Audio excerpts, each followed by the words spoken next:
দিলেন। এক নম্বরে হচ্ছে আসহাবে কাহাফের ঘটনা। এটা 250 খ্রিস্টাব্দের সময়কালে রোমান সাম্রাজ্যের একজন বাদশাহ ছিল, নাম দাকিয়ানুস। প্রতাপশালী বাদশাহ, পৌত্তলিক, মূর্তির পূজা করে। ঈসা আলাইহিস সালাম বিদায় নিয়েছেন 250 বছর হলো। তো সব নবীর ধর্মই কিন্তু ইসলাম, যদিও আমরা নাসারা বলি, ইহুদি বলি, সব নবীদের ধর্মই কি ইসলাম। তো তিনি ছিলেন পৌত্তলিক, মূর্তির পূজা করত। আর তার এলাকায় কেউ যদি ঈসা আলাইহিস সালামের নাম নিত, আখিরাতে বিশ্বাস করত, আল্লাহ বিশ্বাস করত, তাদেরকে তারা পাথর মেরে হত্যা করত। এজন্য ভয়ে কেউ ঈসাই ধর্মে ঈমান আনত না, মানে ইসলামে ঈমান আনত না। এই রাজার ভয়ে সবাই মূর্তির পূজা করত। কিন্তু 7 জন যুবক ছিল, তারা স্রোতে গা ভাসিয়ে দেয়নি। স্রোতের বিপরীতে তারা ঈমান নিয়ে দাঁড়িয়েছে। তারা ঈসা আলাইহিস সালামের রেখে যাওয়া সত্য ধর্মের উপর ঈমান এনেছিল, আখিরাতে তারা বিশ্বাস করত। তো এই 7 জন যুবকের কথা ছড়াতে ছড়াতে রাজা দাকিয়ানুসের কাছে চলে যায়। উনি তো রেগে মেগে আগুন, ডেকে পাঠালো 7 জনকে। তো তাদেরকে জিজ্ঞেস করলো, তোমরা কাকে মানো? বলতেছে, এক আল্লাহকে মানি। সাহসী, খুবই সাহসী। বলতেছে, তুমি কি জানো তোমরা কার সামনে কথা বলতেছো? আমি তো তোমাদেরকে মৃত্যুদণ্ড দিতে পারি। তারা বলে, দেন, কিন্তু আমরা সব বিসর্জন দিলেও ঈমান বিসর্জন দিতে পারবো না। সুবহানাল্লাহ। তিনি বললেন, তোমরা যুবক মানুষ, রক্ত গরম, আবেগে কথা বলতেছো, 3 দিন সময় দিলাম, যাও, ঈসার নাম ভুলে যাও, আখিরাত ভুলে যাও, আল্লাহর নাম ভুলে যাও। 3 দিন পরে তোমাদেরকে আবার ইন্টারভিউ নেব। ওই দিন যদি একই কথা বলো, পাথর মেরে 7 জনকে দুনিয়া থেকে উড়িয়ে দেব। তারা চলে গেল। এবার 7 বন্ধু মিলে পরামর্শ করতে লাগলো, কি করতে পারি আমরা, এই গুণে ধরা সমাজকে আমরা কিভাবে বাঁচাবো, এই পৌত্তলিকতার ছোবল থেকে এই ইফসিস নগরীকে বাঁচাবো কি করে। নগরীটার নাম ছিল ইফসিস নগরী। বর্তমানে এটা তুরস্কের ইজমির শহরে অবস্থিত। এখনো জায়গাটা প্রত্নতাত্ত্বিকদের ওই ইয়েতে এটা সংরক্ষিত, এখনো টুরিস্টরা যায়। তো তারা বলল, আমরা ঈমান বিসর্জন দিব না, যদি আমরা ওদের কথা মেনে নেই, আমরা তো মুশরিক হয়ে গেলাম। চলো আমরা এক কাজ করি, আমরা এলাকা ছেড়ে দিই। এই 7 যুবক আল্লাহর উপর ভরসা করে তারা বাড়ি ঘর, আত্মীয় স্বজন সব ছেড়ে দিয়ে, লোকালয় ছেড়ে দূরে একটা পাহাড়ের ভেতরে আশ্রয় নিল। পাহাড়ের ভেতরে একটা গুহা ছিল। এই গুহাকে আরবিতে বলে আল কাহাফ। কি বলে? এই সূরার নাম কি? সূরাতুল কাহাফ। তো তাদের সাথে সাথে একটা কুকুরও যাচ্ছিল।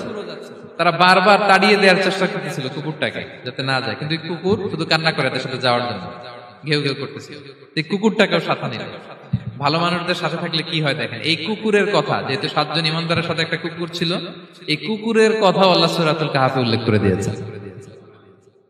ওয়া কালবুহুম বাসিতুন যিরাআইহি বিল ওয়াসি। তো তারা ভিতরে গেল, যে প্রচন্ড ক্লান্ত, তারা ঘুমিয়ে পড়ল। কি করলো? এই এক ঘুমে আল্লাহ 309 বছর কাটায় দিলেন। কয়শো 9 বছর?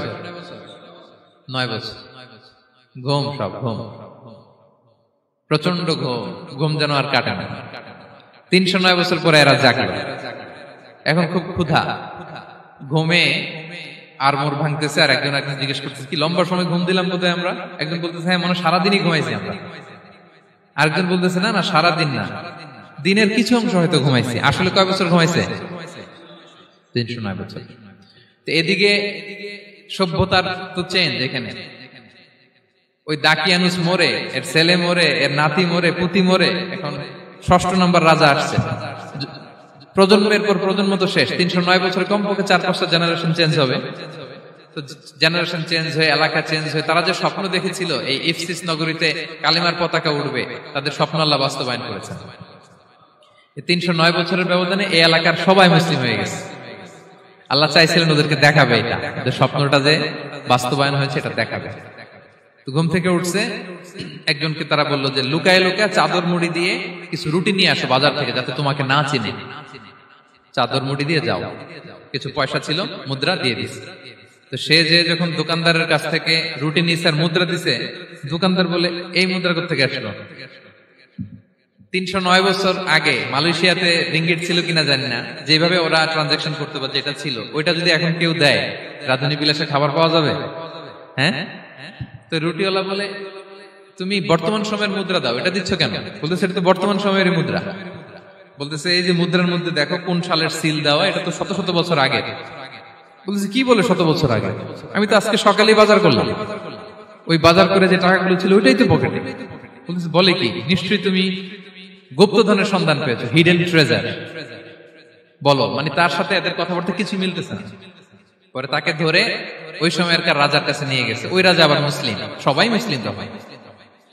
সে যা বলে এরাও কেউ বিশ্বাস করে না, এরাও যা বলে এও বিশ্বাস করে না। আর এলাকা এর বাড়ি ঘর আসবে কোত্থেকে? এর নাতি পুতি যা আছে 5-6 পুরুষ তো মরে সবাই কবরে।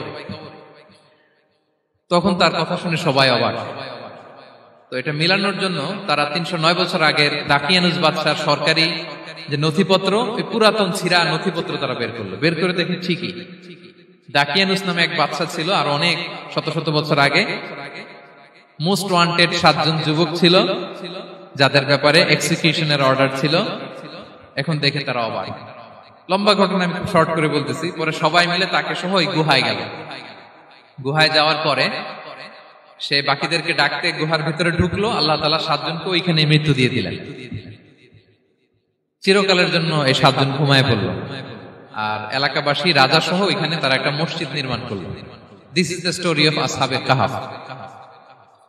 তো এলাকাবাসী যদিও মুসলিম হয়েছিল, কিন্তু আখিরাতের ব্যাপারে তাদের একটা সন্দেহ ছিল যে আসলে মানুষ মরার পরে কি আবার জীবিত হবে? মৃত্যুবরণ করার পরে আবার মানুষ জীবিত হবে? তাদের মনের মধ্যে একটা সন্দেহ ছিল যে আসলে মারা গেলে মানুষ আবার উঠতে পারে। তাদের এই সন্দেহ দূর করার জন্য আল্লাহ তাআলা এই 7 জনকে 309 বছর ঘুম পাড়িয়ে আবার জীবিত করলেন। সুবহানাল্লাহ বিহামদিহি। তাহলে ঈমান কিভাবে বাঁচাতে হয়, এটার প্রেরণা আমরা এই 7 যুবকের কাছ থেকে পাই। এখানে যেটা আমরা শিখি প্রিয় ভাইরা, 1 নম্বর লেসন হচ্ছে আমাদের গুড কোম্পানি লাগবে, রাইটাস পিপল, মানে আমাদের সার্কেলটা ভালো হইতে হবে। তাদের 7 জনের সার্কেলটা খুব ভালো ছিল, ফলে তারা বিপথে যায় নাই এবং তারা এমন শক্ত সিদ্ধান্ত নিয়েছে যে আল্লাহ তাআলা সেটাতে বরকত দিয়েছেন, গোটা সমাজকে আল্লাহ তাআলা চেঞ্জ করে দিয়েছেন। এটা হচ্ছে 1 নম্বর লেসন। আপনি ঈমান বাঁচাতে হলে আপনার সার্কেল ভালো লাগবে। খুঁজবেন যে এলাকায় যাবেন ওখানে নামাজি সার্কেল কারা আছে, ওখানে জ্ঞানী গুণী সার্কেল কারা আছে, ওখানে ভালো কাজ করতে চায়, একে অপরকে সহযোগিতা করে, কল্যাণের পথের যাত্রী কারা আছে খুঁজতে হবে আপনাকে। খুঁজে ওই সার্কেলে আপনি যুক্ত হবে, তাইলে ঈমান বাঁচানো যাবে। ক্লিয়ার? 2 নাম্বার হচ্ছে conflict between believers and disbelievers it's universal. সত্য মিথ্যার লড়াই এটা চিরন্তন, আজীবন থাকবে। এটা ওনাদেরও ছিল, এখনো আমাদের লড়াই করে যেতে হচ্ছে, আমাদের ভবিষ্যৎ প্রজন্মও করবে। এই লড়াইটা আমরা করে যেতে চাই। কি বলেন? হ্যাঁ, থামা যাবে না? আমরা থামতে আসিনি, আমরা এই লড়াইটা করে যাব। আমরা সত্যের কথা বলেই যাব ইনশাআল্লাহ। বলেন। 3 নাম্বার হচ্ছে যে লেসনটা আমরা পাই, অনেকগুলো লেসন, আমি খুব প্রেসাইজলি বলতেছি। যুবকরা চাইলে একটা সমাজকে পাল্টে দিতে পারে। এই পৃথিবীতে যত বড় বড় বিপ্লব হয়েছে এগুলো যুবকরা এনেছে। তারা হচ্ছে সভ্যতা গড়ার কারিগর। আসহাবে কাহাফ আমাদের এই সময়ের নওজওয়ানদের জন্য প্রেরণা। তারা আমাদের জন্য প্রেরণার বাতিঘর। তারা যেমনি ঈমানকে রক্ষা করেছে, আমাদের যুবকরা চাইলেও তাদের ঈমানি চেতনাতে স্পিরিট দিয়ে সমাজটাকে পাল্টে দিতে পারে। কি বলেন? এখানে বেশিরভাগই তো যুবক। হ্যাঁ, গুড সার্কেলে থাকবেন তো আপনারা? সত্যের পক্ষে সবাই থাকবেন তো? আল্লাহ তাআলা কবুল করুন।